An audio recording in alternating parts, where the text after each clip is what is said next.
are ready to kick this webinar off. Today we're here to discuss the COVID assistance program, specifically the CARES Act and all the SBA loan programs, and answer your questions on how you can benefit from the $2 trillion COVID stimulus package, both as an individual and business owner.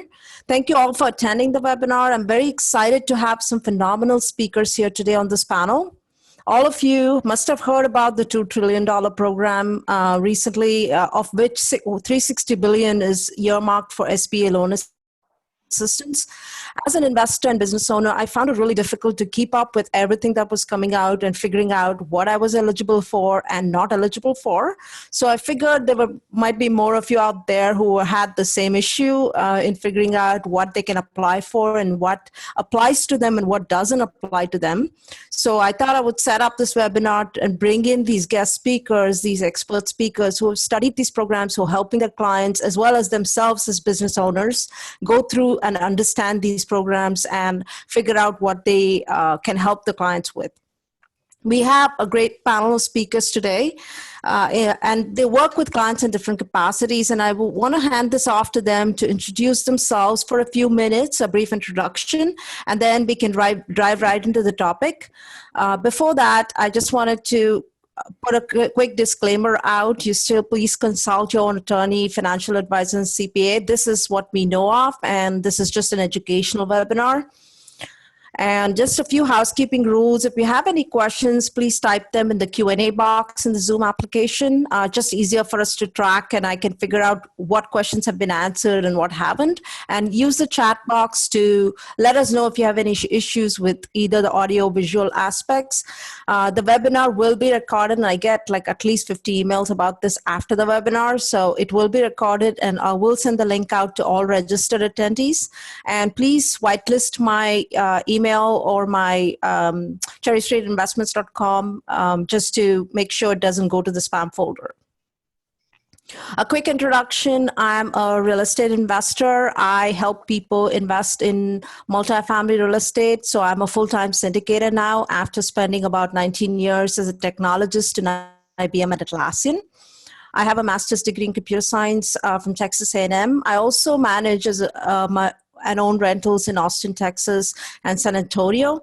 So I am a landlord, and I have that rental business as well. I'm also an insurance agent and a realtor. So in addition to syndication, I have multiple businesses. I'm in Austin, Texas. So today our guest speakers, Shamir Soni, Toby Mathis, and David Teo. And I'll hand it off to Shamir to introduce himself first and go on from there. Perfect. Thanks, Kavita. And it's good to meet everybody. My name is Shamir Soni. I'm a partner over at the Patel Law Group in Dallas. We are a law firm, and we also own our own title company. I practice primarily in the transactional real estate space, working on acquisitions, dispositions, refinances. I also work with on syndication docs. We are a firm of 13 attorneys, 7 of whom work on transactional work. So I quarterback the multifamily side of our transactional team. I have another attorney who works with me on syndication work, and I have 2 associates that work below me on transactional work. The last month or so has been really interesting. I think we've seen kind of an unprecedented shift in this market, and I look forward to sharing a lot of that experience and kind of how we're reacting on deals and adjusting to this new reality, or at least this temporary reality, with you and with some of our listeners. Thank you, Shamir. David? Oh, okay, great. Hi, everyone. Good evening. My name is David Teo. I'm based in Austin, Texas. I run a commercial real estate investment group that is focused on investing in commercial assets within the state of Texas. So I guess, today, what I'm here for is to share with you guys my journey, right? As in my journey in uncovering this whole confusing mess, of the CARES Act over the past couple of weeks. I, along with a lot of my colleagues in this industry, try to understand, what it really means to us, right, as real estate investors, both as active investors, being syndicators and sponsors, to single family fix and flippers and buy and hold, rental property owners, landlords, right? So what does it all mean to us? What kind of assistance are we eligible for, and things like that? So I'm sure many of us here can attest to how confusing it has been. It seems to be a moving target. Things keeps changing. It's a very dynamic environment. But I think many of us at this point have come to some advanced level of understanding, if I may, on that. But my purpose of being here is to share, what I know, and obviously to tap into Shamia and Toby's expertise. They are the expert, not me. I am here to validate what I understand with the experts, right? And hopefully that all of us who are here tonight, all of you audience out there, can benefit from this. And thanks, Kavita, for putting this together. Thanks, David. Toby? Hey, Kavita, thank you for having me, first off. And thank you. Everybody out there. There's a few people that said hi. Even Chris said hi to me. I feel special now. I'm a tax attorney by trade, but I pretend to not be a lawyer. I like to teach, and I like taxes, and I like investing. I have myself and my partner, we have over 150 properties nationwide. We have warehouses, commercial, you name it, a lot of single families, great cash flow properties. Love to live it, breathe it, do it, and then I love to talk to people about it, as most investors are kind of like that way. The CARES Act is only 863 pages of amendments to the code, so it's really easy to understand, and it was really simple. Yeah, it's carnage all over the place, and anything we can do to shed light on some of the benefits, love to do that. And real quick, I love your logo. I didn't get to tell you that ahead of time, but I love the cherries. Thank you. So my 15-year-old daughter designed my logo, so I let her know. I have a friend who runs the Cherry Lash Lounge in Las Vegas, and like every time I can look at it, I go, "Oh my God!" I think it's my friend emailing me or something. I'm like, "That is so cool! I love your logo." Thank you. With that, thank you so much, Toby, for being here. I really appreciate all our guest speakers and the time they've taken out to be here today. So the first topic, again, it's free for all. Anyone can pick to talk about it. The first topic for all of you is I want you to share your perspective on all the 863 pages of the CARES Act and sort of give us a big summary on what we should look out for as investors, as individuals, and business owners. What parts of it is applicable to us? Mm-hmm. Who wants to go first? Yeah, who's going first? Toby, looks like you're volunteering. Hey, I think it's pretty amazing. So, I say this, that it doesn't come without its drawbacks. Like, I don't think it's really fair the way that they've rolled out the SBA benefits. Really have to, as a banker put it, I'm taking care of my really good clients first. Yeah. On the PPP loans, there's something called the Paycheck Protection Program, and so I think you gave aid through a for-profit enterprise, and so it's going to have some issues. That said, I think they're trying to rectify those issues. I tend to go after the low-lying fruit, and there's some great benefits for people to access money out of their retirement plans. They quite literally doubled up the amount of loans you can get, a 6-year loan out of a qualified plan. If you're tax savvy, you make a tax deductible contribution into an IRA, roll it into a 401k, pull the money back out. There's some fun ways to get access to the money. I love that stuff. And then I do like the intent behind the $349 billion that they're jamming into the Paycheck Protection Program. I just don't know if it's the right relief. And last, they gave some tax credits rolling around in there for people that you have to choose between the Paycheck Protection Program and the tax credits. And it's not a hard decision for some people, but you really, they should be looking at it. They didn't make it easy. Let's just put it that way. Oh, okay. That's so the next question I had again was from a small business owner perspective. There's a lot of confusion around the EIDL versus PPP. Can one of you talk to which one should be used when from a business owner perspective, and which one can they apply for both if they have multiple businesses, or can they apply for, let's say, EIDL multiple times for multiple businesses? I guess maybe I can kind of share my my experiences, and then perhaps have Shamir and Toby, kind of speak to perhaps some of the mistakes that I've made, or I've done the right thing, in that direction, right? So, so when I first, heard about the CARES Act that was about to be signed, immediately I started looking into, well, what are some of the possible ways that people in my industry can benefit from this, right? Or can get assistance from this.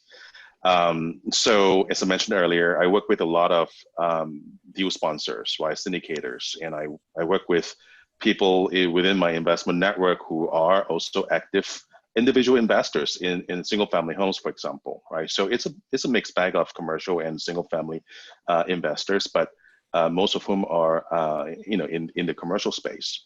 So, so I get a lot of people asking me and say, hey, have you looked into this? And what can we do to provide some assistance, right? Because I'm probably going to be expecting a lot of people not being able to pay rent in the coming month, and I can't evict them.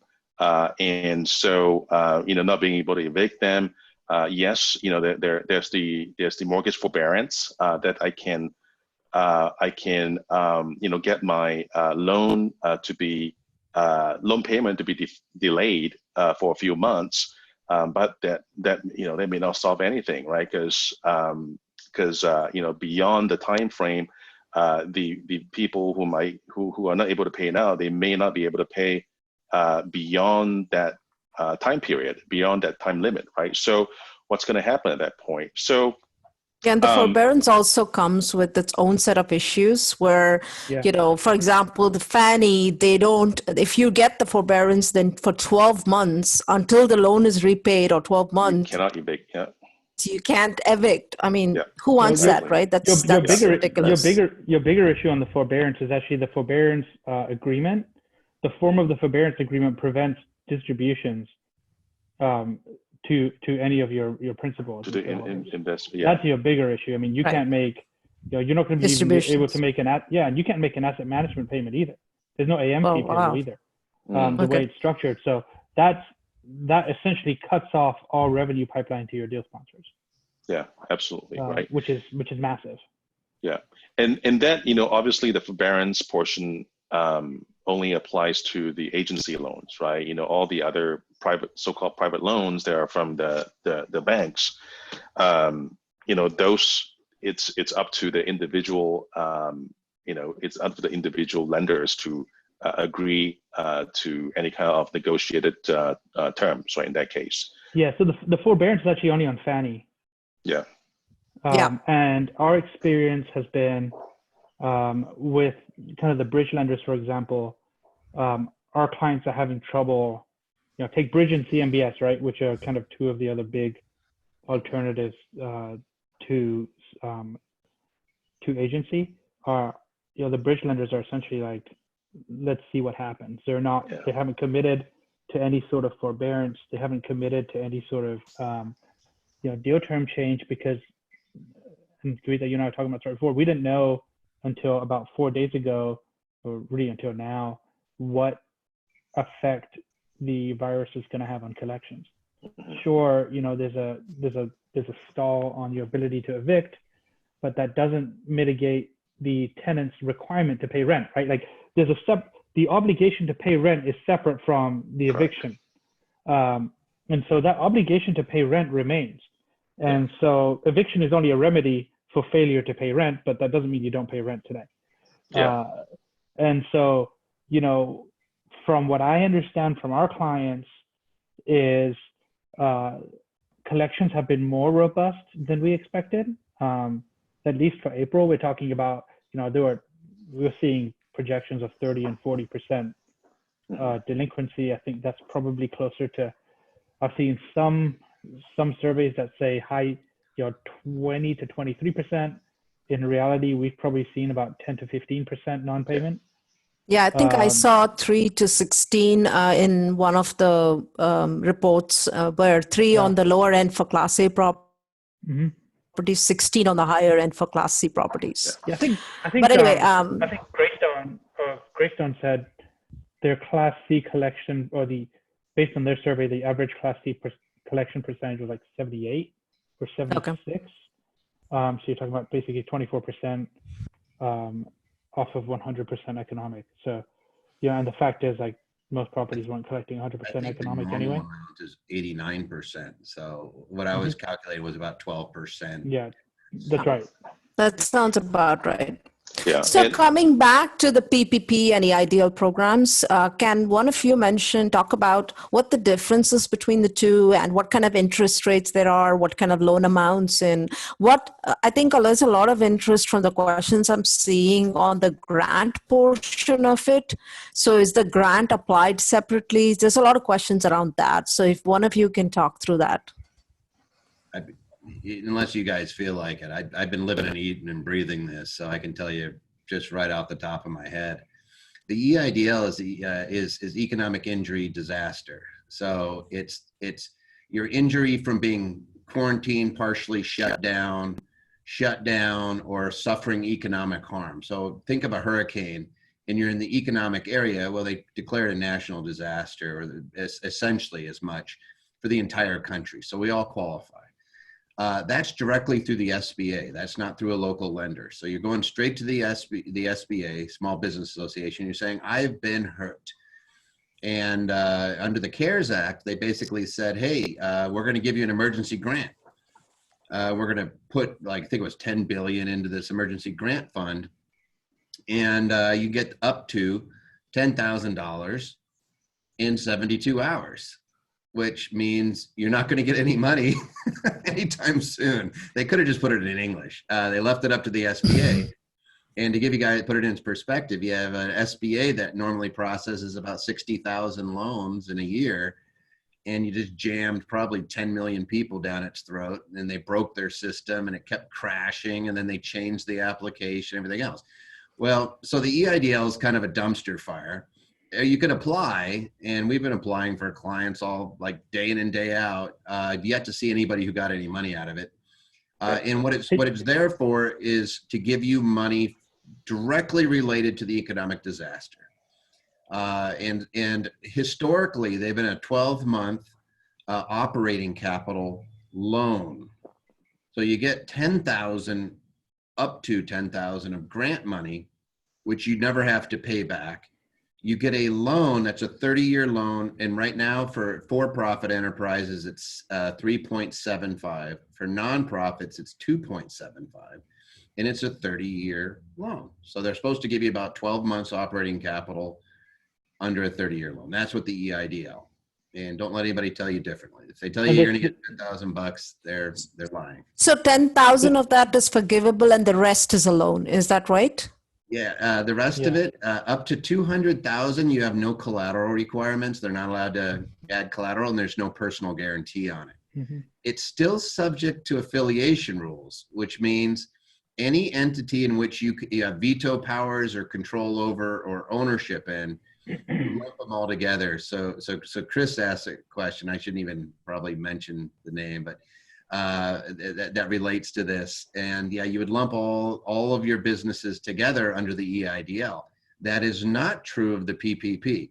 And these two programs interact.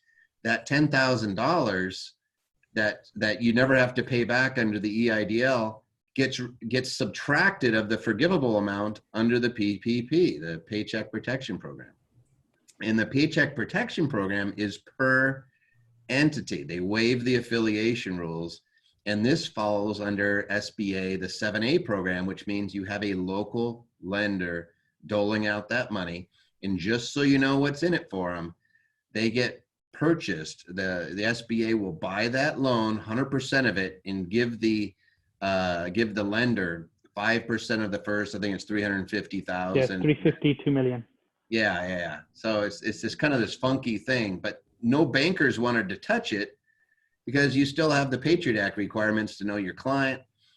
And it's a 1% 2-year loan that has a forgivable portion that's calculated over 8 weeks based on your payroll, your utilities, and your rent payments. So it's this weird concoction of complexity that the banks are supposed to dole out.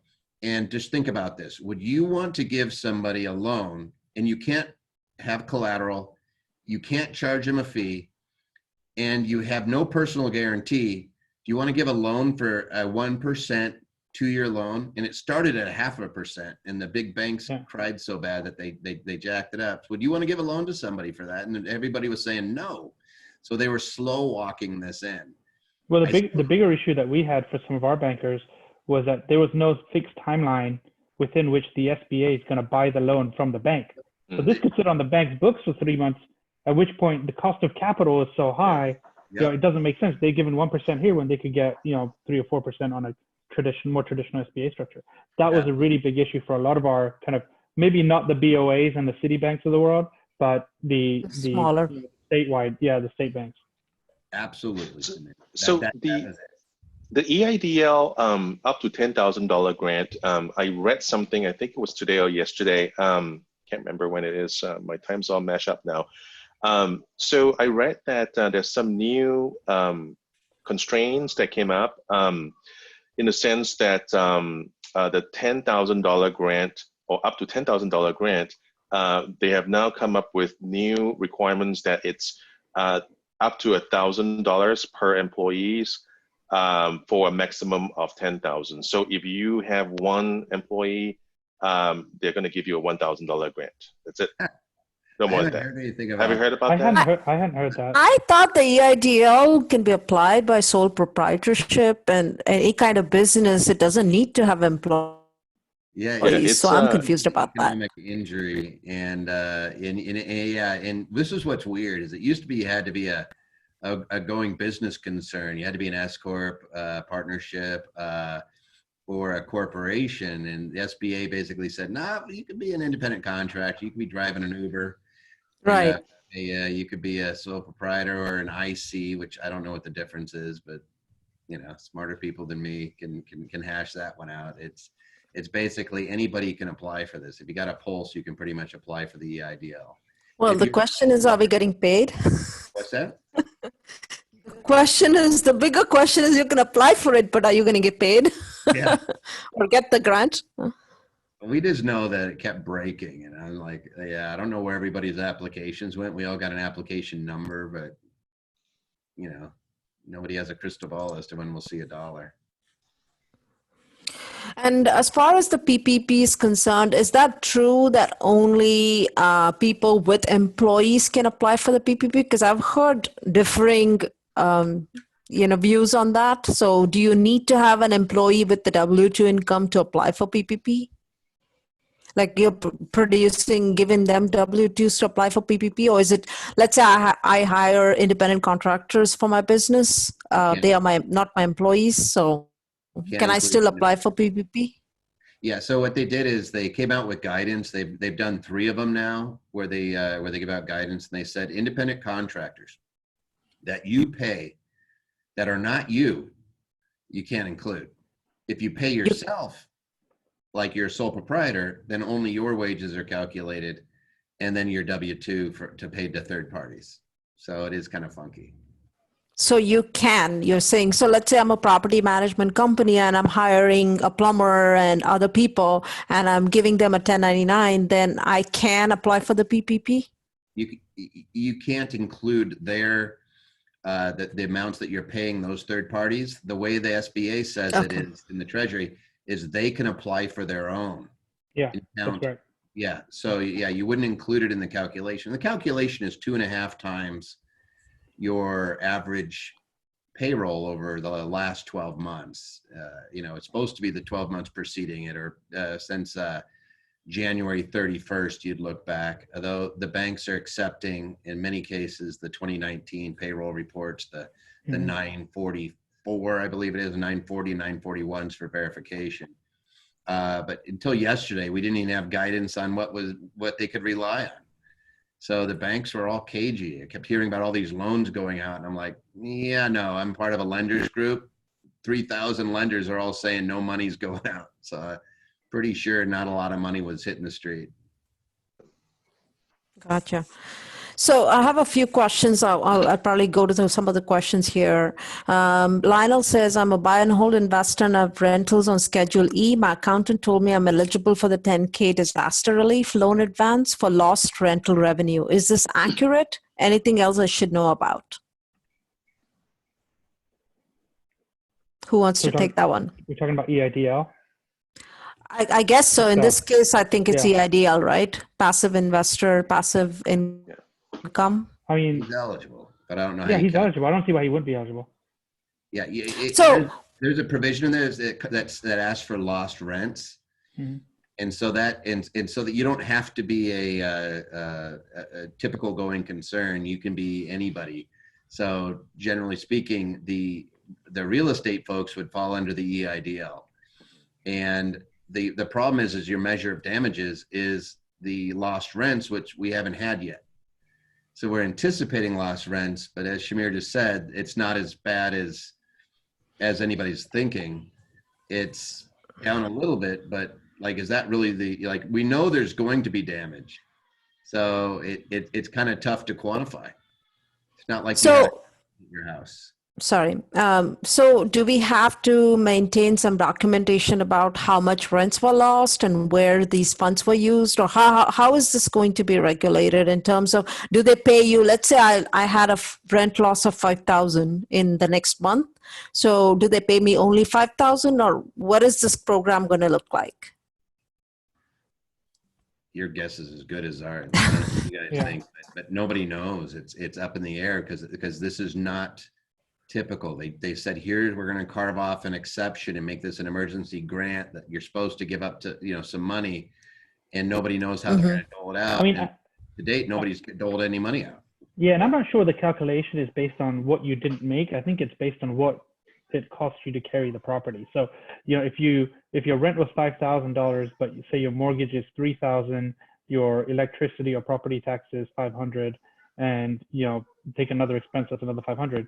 Well, you're going to get $4,000, not the $5,000 in lost income. You're going to get the $4,000 in carry cost. Yeah. Think how that math is calculated. Okay. Yeah, I think you're right, Shamir. I don't know how they're going to calculate the loss, because usually what they're doing is in the past, when you got hit by a tornado or you had a disaster, you had a fire, you would just say, hey, here's your operating capital, right? This is the, we're going to give you a little bit of money for that you would have lost. Like, we're going to figure out kind of what your spread was, and we'll give you a loan for that. I don't know how they're going to do it here. And, you had the Airbnb folks were just Airbnb literally just handed back all the money on all the bookings, and these guys took a real bloody nose. I think what their loan's going to be is their operating expenses for the 12 months. I think that's probably what they're going to do. And everybody's going to be screaming lost rents and everything. What they'll say is, hey, how about this? Whatever your costs are, figure 50% probably what your rents would have been. They'll probably give you as a loan, if they get around to it. Because again, the SBA is being slaughtered right now. They're going to have to kick it out to lenders. I think they're going to have to kick it out to the private sector. Toby and David, have you guys already had clients start receiving the $10,000 grant, the 72-hour grant? Not because I've started hearing of clients getting approved on the PPP side, but I've had nobody receive $10,000 in their bank yet. Nope. Nobody. We've had applications that went in the day of under the old application before they the original application. Yep. Oh, wow. They haven't gotten paid yet. Okay. I don't think they're gonna. I think it's just a big, I don't even know where those applications go. They're going to the SBA ether. So hopefully they kick it out. They get some sense and kick it out to the banks to do it. Now. That's what they're doing. They're like, hey, we're going to sell this stuff. Okay, so some more questions here. If I'm a principal in two LLCs, home building and real estate, can one LLC apply for a PPP and the other apply for EIDL?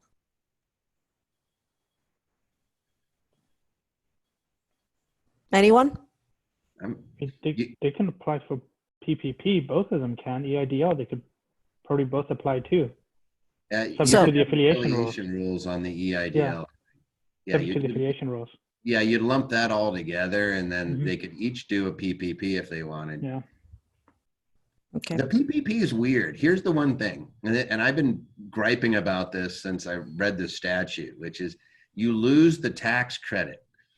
You get a $5,000 tax credit, which is a refundable tax credit, which means you can get the cash. You apply it towards your employment taxes, your old age, disability, and survivor's benefit. And you get up to, I should say, you don't get it 5,000. The first $10,000 of compensation you pay anybody, you get half of it. So it includes retirement and health benefits and salary. So just think of your employees. You know, if by the end of the year you paid them $10,000, you're going to get $5,000 of tax credit. You lose that when you do the PPP. And so I've looked at clients that were restaurant clients, and they laid off their whole staff. And I'm like, if you get this PPP loan, you have to take that money within, it used to be 5 days. They just extended it to 10 days. So you're going to have this money while your office is shut down or while your restaurant's shut down. So all you're doing now is glorified unemployment. You're just paying everybody and they're not working. Yeah. And if you don't pay them, your forgivable amount gets reduced. You have a 1% to your loan. Pay for it. Yeah. So I'm like, you're better off doing the tax credit. Yeah, we just had that question come up because a lot of our firms, healthcare clients are closed. Yeah. And we're getting a lot of questions about, okay, well, I could do PPP, but that means I got to reopen, but I'm still a non-essential business, right? They're a dental practice. So how do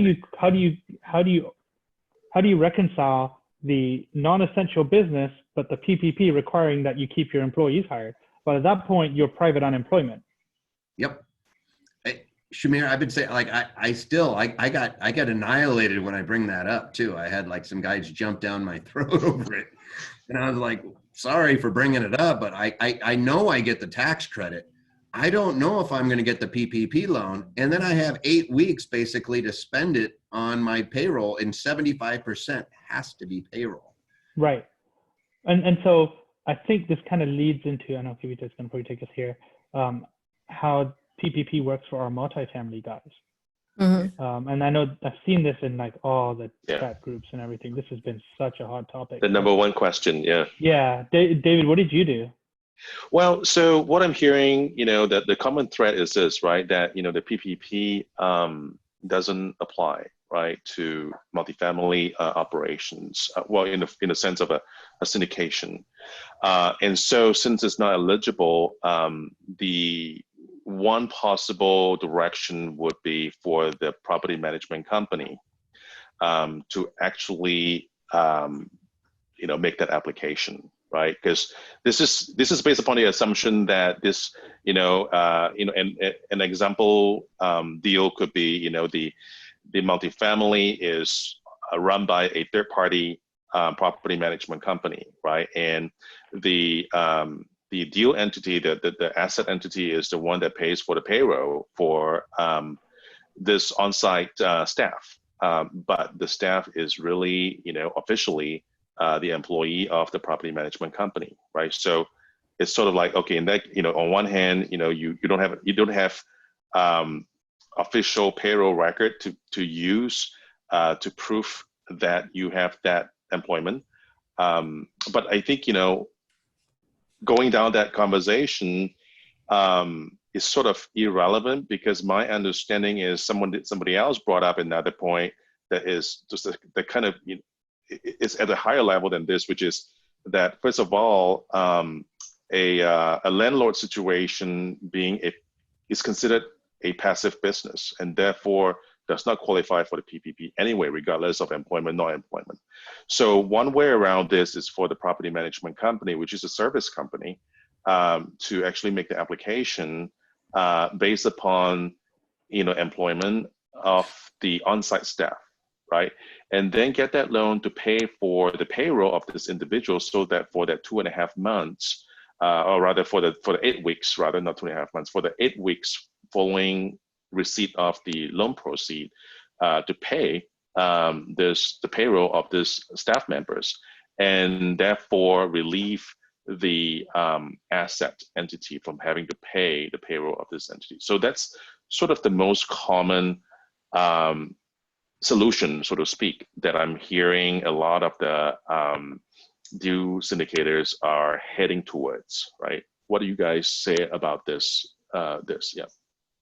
So on our end, I just talked to a couple of clients about this today to kind of get their temperature because I knew we were going to be jumping on this. So fundamentally, what I've heard is similar to what you're saying, which is, typically when you have a multifamily property, the fee you pay to your third-party property manager consists of a property management fee and some sort of either pro rata portion or portion of salary. Yeah. So they're going to what the property management companies, most of them have said, is that they'll go ahead and apply for the PPP, and they'll essentially give you a credit against the salary portion of the property management side based on the PPP. Now, this raises an interesting question with respect to the affiliation rules, because there are larger property management companies, and I know they exist in Dallas, and I'm sure they exist everywhere, that exceed the 500 employee threshold. Mm-hmm. Yeah. Yep. So how do you account for, at that point, are you kind of just screwed as the owner? Because you can't apply yourself. Yeah. The property management company is too big, so they can't apply. So what at that point, you're just kind of up a creek, Yeah. I guess? I mean, what do you do? Yeah. The CARES Act breaks it down. So it's not 500 employees in your toast. It depends on your NAICS code or whatever that's called. Yeah, but that's 72, right? Which is restaurants and hotels. Yeah. It's Hospitality, exempt. yeah. Yeah, no, and I looked at it on a property manager, and it was a pretty high amount depending on what your gross is. So we so you're saying the threshold to be carved out is not just a flat 500. It varies based on NAICS code. Exactly, yeah, and they even put guidance out on it too. So like it was in one of it says that if I have more than 500, so what they do is they look at per location. So like franchises, they go per location, even though you may nationwide have 20,000 employees, they would go per location. You can also go over the NAS code, and then what you do in the NAS code is you go in and you plug in the numbers, and it will tell you what the revenue amount is, and you can still qualify. So I had a client who still qualified. It was like $8 million is what it was, and he was actually using a PEO to top it off. So we had two levels of complexity. He had his local staff, but he was part of a national property management company, and they used a PEO, professional employer organization or employee organization. So he didn't even carry his own payroll. It was a third party that he paid to do the payroll. And the SBA came out with guidance, and the Treasury came out with guidance, I should say, that said, A, you go by location in the NAS code, and B, a PEO is considered your employee. So you can use their 941, 940, or 944 to verify that amount. And then the SBA also said that the lender can rely on the borrower's certification, and you don't have to replicate the borrower's numbers. You just verify that it seems accurate. So again, a lot of the bigger banks were scared to death that they were going to do these loans, and then the SBA was going to find a way to hose them. Yeah. Interesting. Yeah. Is that in the affiliation rules? I'm looking through the Treasury's rules. I didn't see that in there. Normally you'd be hosed, but the CARES Act carved it out. So when you look at the CARES Act, you'll see. And Shamir, offline, I can send you the stuff. Yeah, if you send that to me, obviously that's an important distinction here for our because I was under the same folks. That's impression. critical. I thought like, oh, you had to have 500 or less. Or Yeah. less than 500, and you were toast. And then they came back and said no. In fact, it was in the guidance that came out on the 2nd. They came out with some last night, some FAQs, like I think it's 12 or more or something like that, FAQs, but they also have guidance. I'm actually maybe sitting on it right here. Yeah, I think that's a very useful point, Toby. We've had the same issue where one of our property management companies is being taken over by a larger property management company, so they'll no longer meet that under 500. So we didn't know that either. So All that's right, a great so point. here if it is. I'm Yeah, wrong, so just pretend it was I found it. somebody. I found it. So, okay, so the small business concern standard, which is in 15 USC 632, is what you have to satisfy to participate in PPP. And that standard includes, obviously, a variety of different NAICS code-driven small business definitions of small business. So that's in the frequently asked questions that are on Treasury site and were updated April 8th, so yesterday. All right.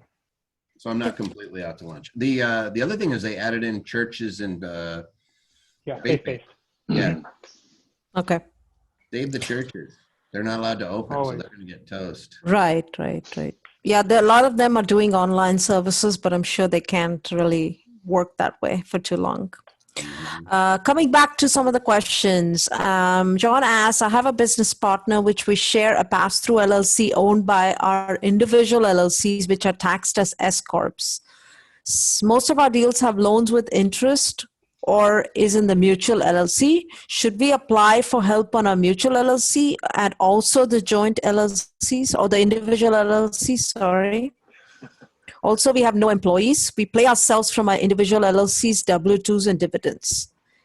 Can our individual LLCs apply for payroll protection program? I love I know that. that was a long question. Actually, you guys care if I whack at it? Yeah, Please. So the two S-Corps would each be eligible for their own PPP. PPP, You're allowed to use the W-2 wages only for the calculation. So you do 2.5 times the average monthly amount that you pay yourself through W-2. And if you're like most S-Corps, you don't pay yourself much in W-2. So this is the one time where the S-Corp actually hoses you a little bit. And then, so each one would do their own. You do not count the K-1 that comes out, the extra distribution, you cannot count. And then you would do an EIDL jointly. The two owners, greater than 20% owners, would sign off on that one. And so you'd do it, more than likely you'd do it as the LLC together, the partnership LLC, and you'd file the EIDL under that one, and you'd both sign off on it. So he's also not interested in any loans that he wants to pay back. He just wants to know about grants and loan forgiveness.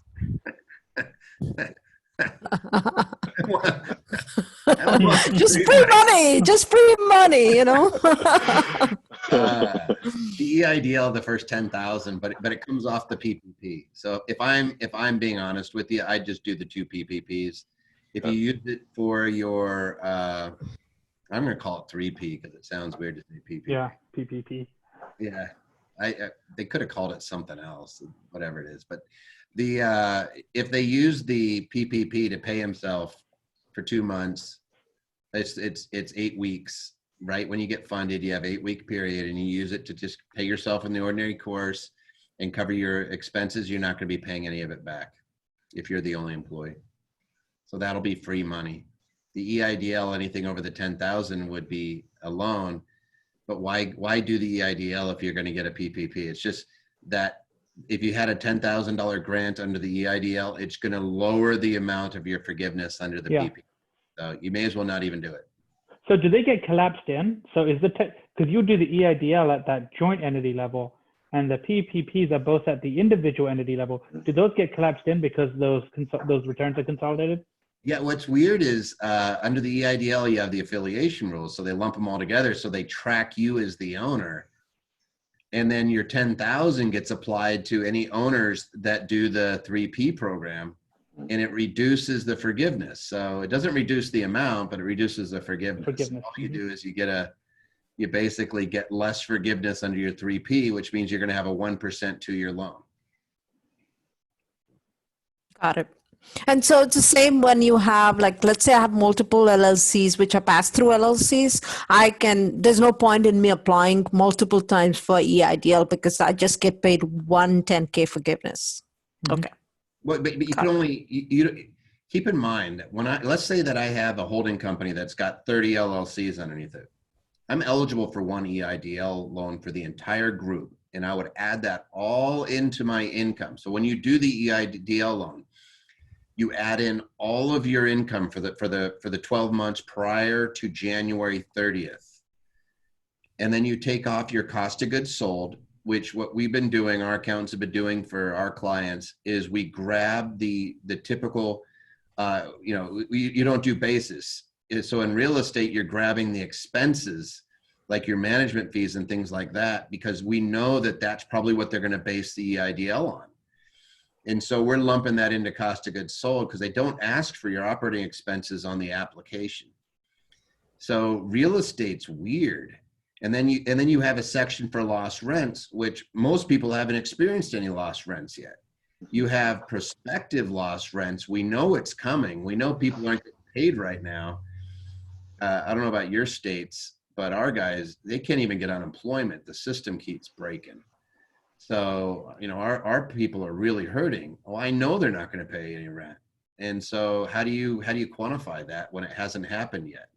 You're like, I don't think they're going to pay rent. Can I get some money for that? So I think that you want to make sure that you have some good COGS on there, cost of goods sold.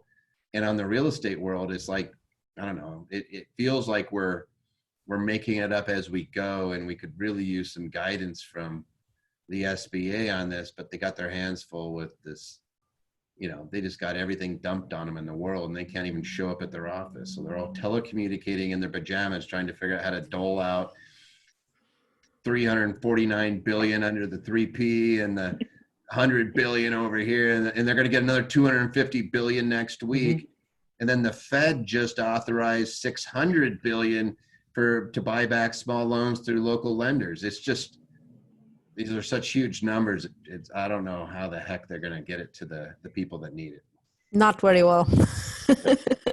And in a similar scenario, right, Toby? One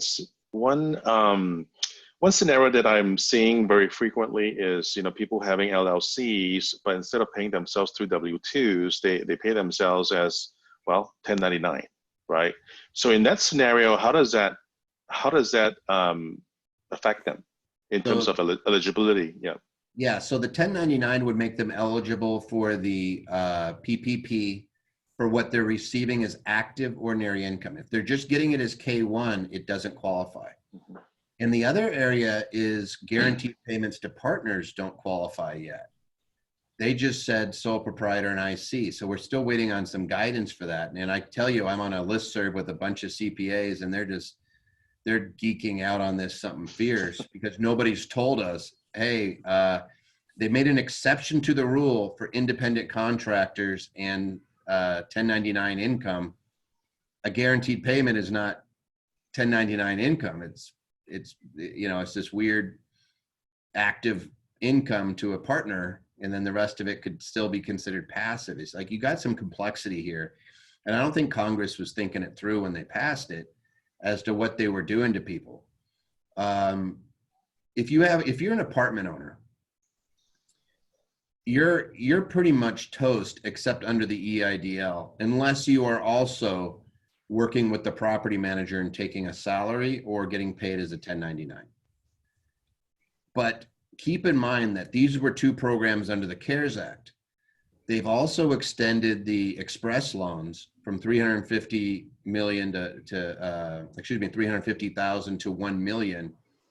And you have some other interesting loan. I think you're going to see some very interesting lending opportunities out there.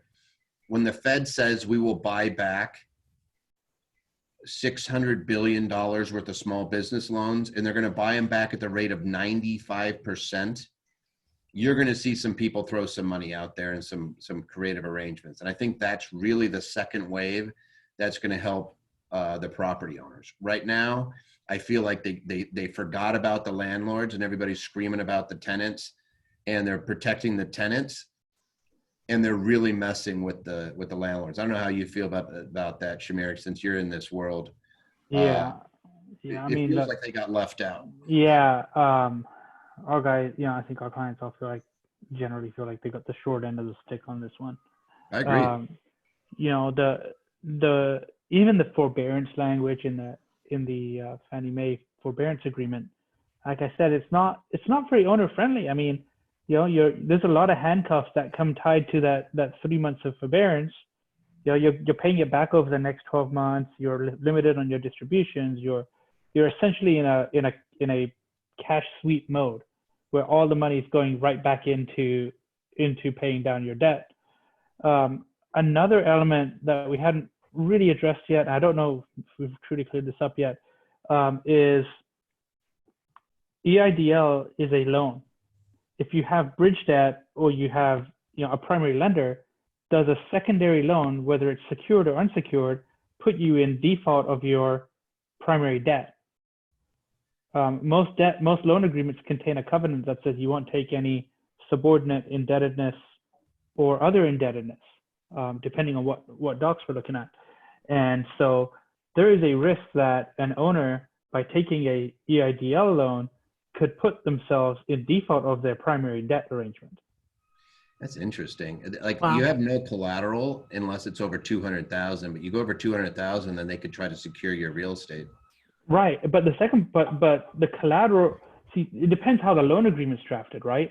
Because some loan agreements, especially on like the tighter bridge product, has just no additional indebtedness language, versus like no additional indebtedness outside of the ordinary course of business, right? Other than your traditional, you know, AP accounts payable and stuff. You know, so that's really specific, and that would sweep in unsecured indebtedness as well as secured indebtedness. Yeah, you're right. Yeah, I think that. Wow. And so I know on our CMBS loans, and we do a lot of hotels in addition to a lot of multi. On the CMBS side, especially in hotels, this is a huge area of concern, because we're getting lenders saying, "Hey, if you can't afford to pay your debt, go to this disaster loan program." And my guys are like, "Hold on, you're telling me to go to this disaster loan program that's going to put me in default of the loan that you gave me?" And so it's kind of a mess, just like everything else. And I think the general consensus here is it's all a disaster, and this just adds to the idea that it's all a disaster. So is that true of agency loans as well, Samir? I mean, it sounds like only bridge and CMBS loans, or is that true of agency loans as well? As long as there's no collateral, is it okay? I was going to have one of my associates look at this, and we just got busy today. But that's something I'm going to have some guidance out on probably by tomorrow, in terms of whether, because the Fannie docs are standard across the board. So it's whether the standard Fannie loan agreement contain what the language is in that standard Fannie loan agreement with respect to additional indebtedness. And what I'll do, Kavita, is I'll make sure that goes to you, and you can post that on your social media and send that out as a. That's perfect. Thank you. Fannie and Freddie both, right? Yeah. Okay. Perfect. All right. So I think that's an area that nobody's really talking about, and whether it's a big deal or not, we just don't know, because you know, we don't know where the lenders are going to land on it. At the end of the day, it just creates an option and gives you less leverage with your lender. Mm-hmm. So, yeah, that's the first I'd heard of it, and I could actually see that being an issue, even for the little guys. If you're taking on indebtedness and you have certain types of private lenders, may not may have restrictions on it. Yeah, like I've seen. So you know, we do a lot of stuff with like Arbor and some of those folks. So and Hunt, and Arbor's bridge loan docs are super tight, and they look very much like CMBS loan docs. Okay. To talk about another topic that a lot of people are interested in is unemployment benefits, the extension for independent contractors and self-employed. I had a few people send me emails about, hey, I'm an Uber driver, or I'm a realtor, I'm self-employed, or an independent contractor affected by COVID deeply. Do you have any insights to share about the unemployment benefits? Specifically the ones as applies to independent contractors and self-employed. It's also a mess.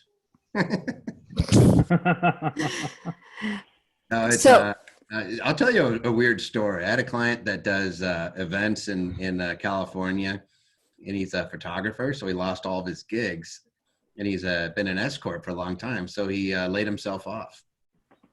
He's getting unemployment from the Oh, state. wow. And That now is the smart. feds are kicking it in. So he's like, I don't want to do the PPP loan. I'm getting paid essentially what I was getting paid before. Yeah, the feds kicked the money an extra $600 a week. Yeah. A week to the states to dole out. They're relying on the states to allow you to apply for the benefit, and it applies to ICs and sole proprietors, which I still don't know the difference. Someone's going to have to explain that to me someday. I guess an IC is someone who just doesn't report their income and file a Schedule C. Yeah. I think an IC Schedule C and an independent contractor would be 1099. I think that's what they're trying to do. Yep, but it would still go on your Schedule C. I just didn't think they file it. So they're like, oh, you get a 1099, then IC. And I'm like, it's the same thing. But yeah, you're supposed to be able to get it, but most states don't know how to process you. So I've been watching on the news all the different states. My state's is a train wreck. Nevada, you can't even apply. Like most of the time, these poor folks are trying to get on a system that keeps crashing, and then they try to call somebody, and they'll be on hold for 5 hours before it finally hangs up on them. So it's really tough to even apply for the unemployment benefits. And the feds basically kicked it to the state saying, hey, we'll give you the money. Right. And the states aren't able to handle it. I had the similar experience. I applied Texas Workforce Commission. I think it took me almost 2 hours with all of the crashing to actually finish the application. And of course, I haven't heard anything, not a peep, right? So do you think it eventually will be paid back like retroactively, or do they have to, or what is any of you? Anybody's guess, right? So it really doesn't help anyone. So it sounds like we have a lot of money. They just don't have a good way of actually distributing it right now, or they're printing a lot of money, I'd say. Yeah, Congress did its job and left. Okay. A couple more questions. How strict is the PPP on being forgiven for 75% on payroll? I need all of it to pay my landlord rent. Will they consider that? I don't think that's the right program for you, right? No, actually, so what they said on the forgiveness is they want 75% to be used for payroll. And so what you're looking at is if I have money, X number of dollars, I still need to run through a part of it in payroll. So you may want to borrow money from somebody else to run the payroll so that you're hitting the right threshold if you want it forgiven. Otherwise, you still get the money. And even if you used it 100% for rent, you may not be forgiven on the full amount. You would get 25% forgiven. Yeah, you've got to separate out the loan piece from the forgiveness piece. Yeah. On PPP. Those are two separate components. You can have a loan that's a 2-year loan at 1% without a portion of it being forgiven. Yep. Those are two separate items, and that's they their get cheap kind money. of applied together. Yeah. It's So essentially bridge money, right? 2-year bridge money.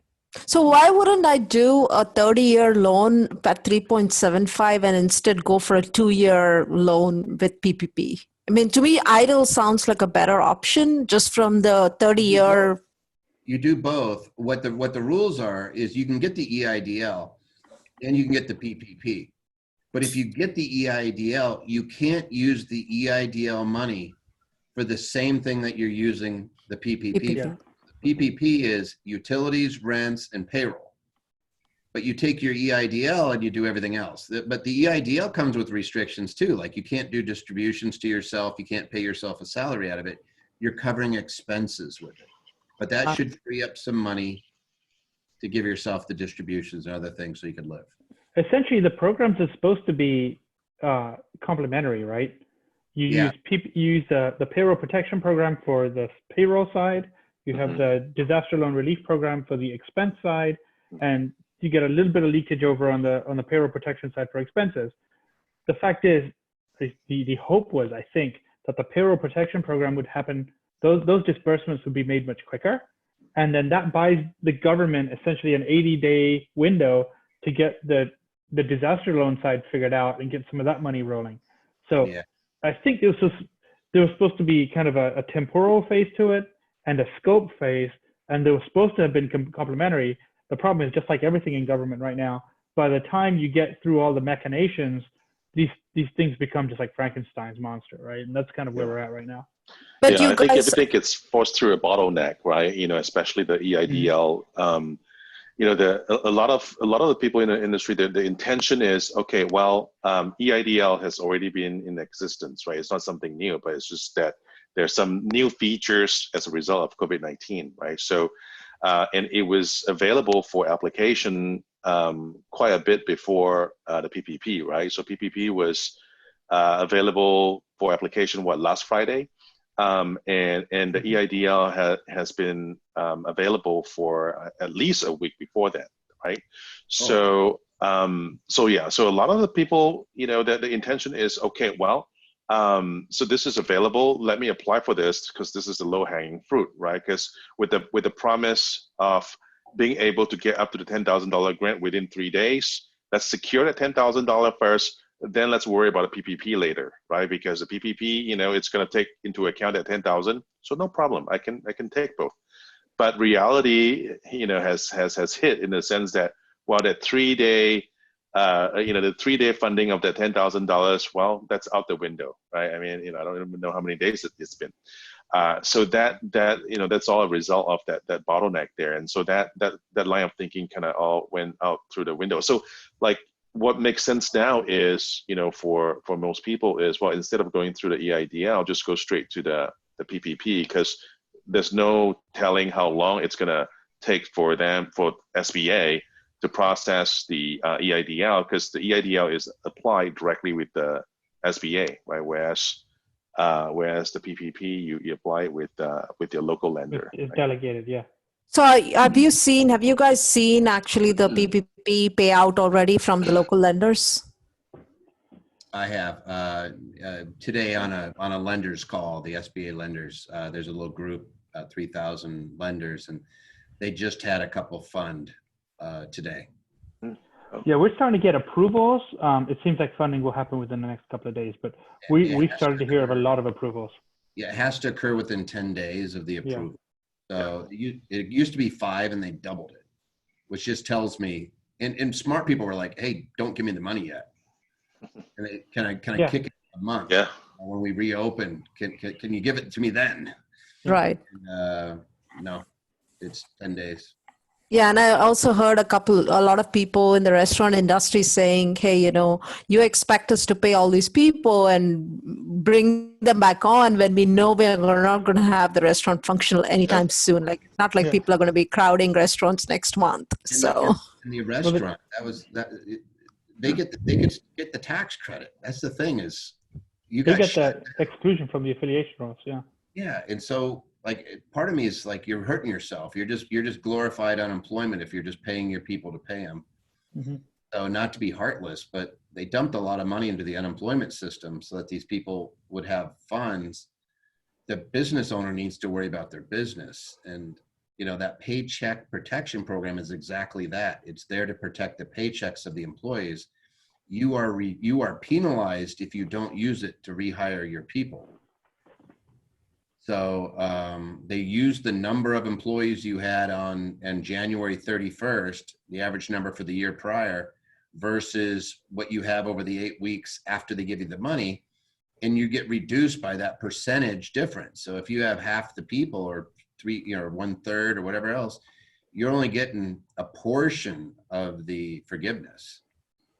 So it not only is the expense that qualifies as a forgiveness reduced, but then you only get a small percentage of the portion that you actually would get credit for. So it's kind of like a double whammy. And I think it's making people act a little bit irrationally under the fear that they're going to lose out. And I wish everybody would just take a big breath and that they would have actually thought this thing through. It would have been so nice. Just give us all back some of the money we paid you last year. How about that? They could have done it so many other ways, or hey, why don't you go ahead and skip a quarter? We'll give you a quarterly estimated tax. But like, they could have done so many things, or the holidays on the payroll tax, just something that we would have all been able to say, hey, you know what? We save a little bit of money right now. But they didn't. They did what Congress does. They got their crayons out and had a few shots and wrote some laws. Okay, a couple more questions, and I think we'll wrap it up. If you pay yourself from your LLC via owner draw, not W-2 or 1099, can the Schedule C on your tax return be used as evidence of payment to yourself for a PPP application? My understanding is yes. The guaranteed payment is the problem is I don't think you'd normally be doing a Schedule C. It goes on page 2 of your Schedule E. And so if you're a partnership, then you're doing your taxes wrong if it's on a C. My guess is that's a disregarded LLC. And then yes, you count as a sole proprietor. And so if you're a Schedule C, that means you're the sole owner, or you and a spouse or an owner in a community property state, or you and a spouse or owner of a qualified partnership in a separate property state. Those are terms of art. That's what you'd have to be. If you are just partners with somebody else, they said no, that doesn't apply to you. So, but you wouldn't be on Schedule C. You'd be on page 2 of Schedule E. Okay, a couple more. Let's see. So if I jump the gun, apply for PPP, but now see the benefit of taking the tax credit instead, will I be able to decline PPP if it's approved?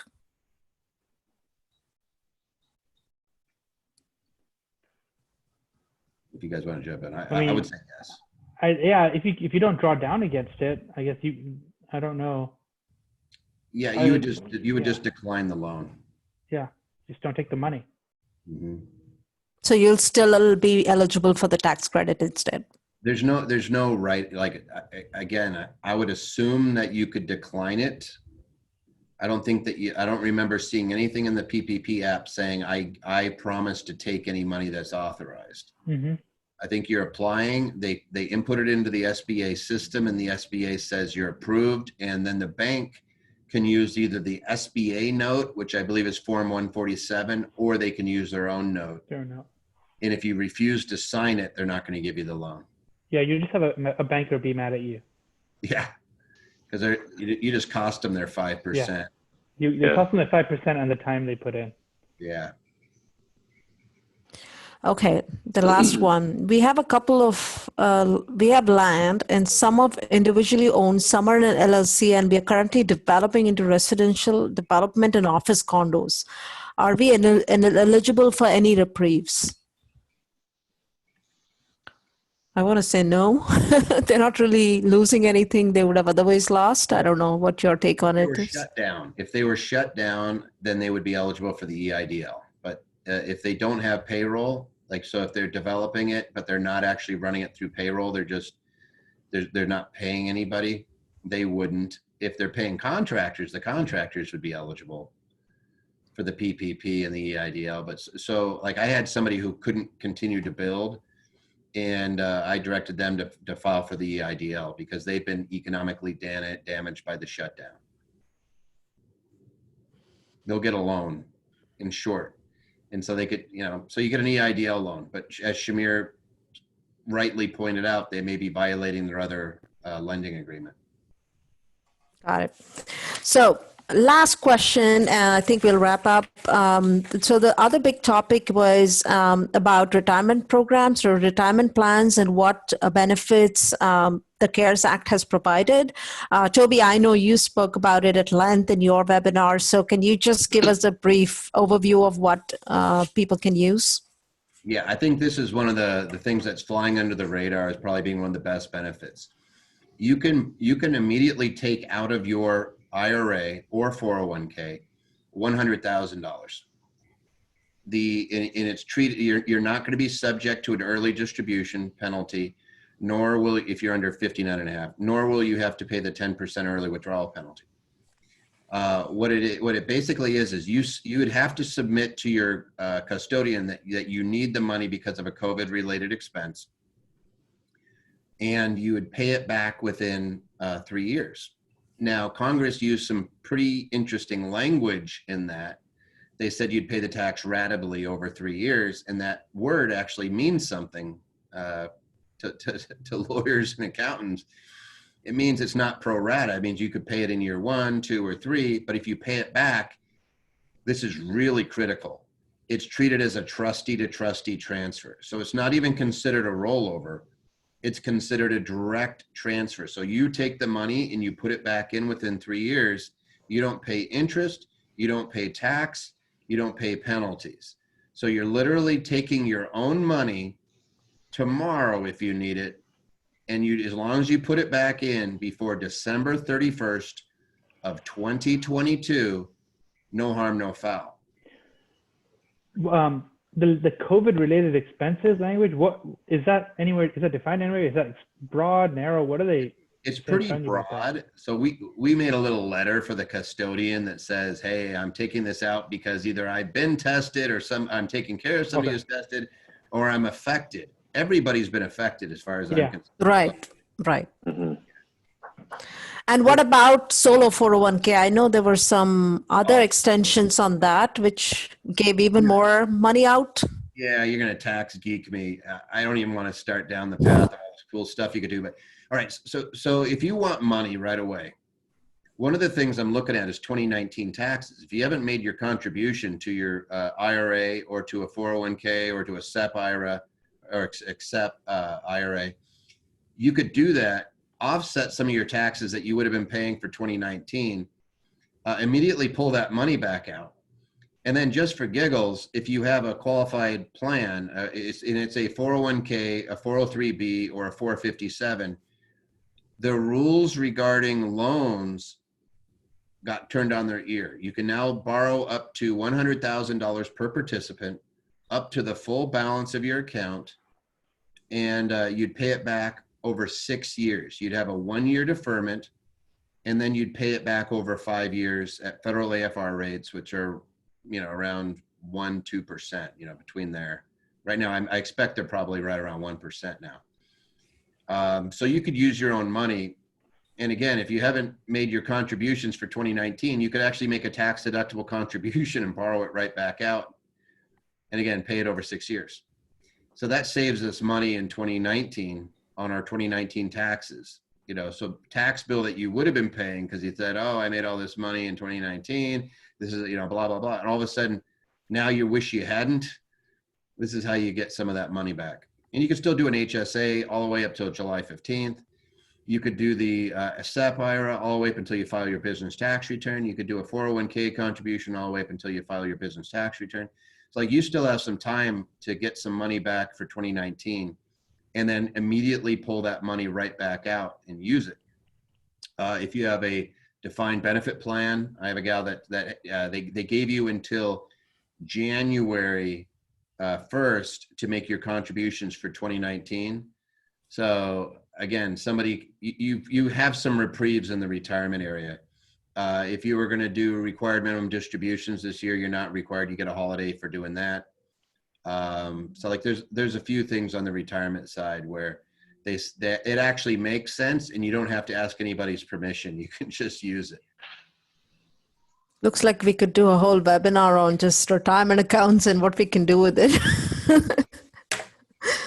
I like that stuff. I like the money that's in my pocket and I just get it back at, like if I have $10,000 and I'm a married filing jointly, dump it into an IRA and then just take it right back out. You just conjured up whatever your deduction is worth. Maybe it's $3,000 out of thin air.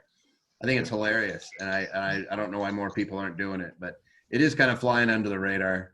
People are, and if you have a loan out of your plan, you have a forbearance for a year as well. So you don't have to pay that. You just tack it on to the end of your plan. You don't have to, what they said is it's treated as though your note was amended and your plan docs were amended to allow that. It's like, thanks, Congress. Sounds like low-hanging fruit right there. Well, I think we are way over our end time. So thank you so much, Shamir, David, and Toby for being here on this webinar and answering all the questions that people have put out. I appreciate your time. And that's it for us tonight. Thank you all. Thank you very much. Thank you, guys. Thank you for Have being a good here. night. Thanks, everyone, for joining in. Good night.